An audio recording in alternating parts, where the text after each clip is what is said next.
আল্লাহর হাবিব বললেন, আল্লাহর রহমত ছাড়া, ভালোবাসা ছাড়া কেউ কোনোদিন জান্নাতে ঢুকতে পারবে?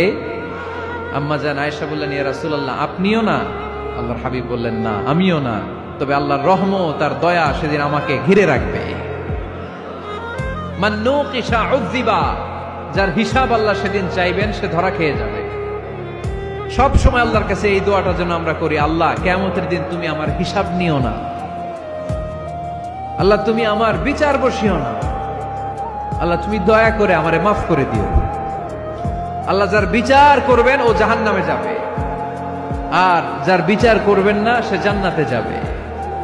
আল্লাহ যদি বিচার করে আর পাই টু পাই হিসাব নেয়, নামাজ পড়লি না কেন, রোজা রাখলি না কেন, মিথ্যা বললি কেন, খাদ্যে ভেজাল দিলি কেন, মাছে ফরমালিন দিলি কেন, যৌতুক খাইলি কেন, ঘুষ খাইলি কেন, উল্টাপাল্টা করলি কেন, জিনা করলি কেন, একটার পর একটা প্রশ্ন বানে যদি সেই ভয়ঙ্কর দিনে আল্লাহ আমাদেরকে জর্জরিত করে, আমাদের কোনো উত্তর আছে?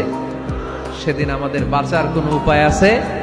তাই আমরা সবাই আল্লাহর কাছে দোয়া করবো, আল্লাহ কোনো বিচার টিচার মানি না, কোনো বিচার করতে পারবো না, দয়া করবা। কথা কয় না?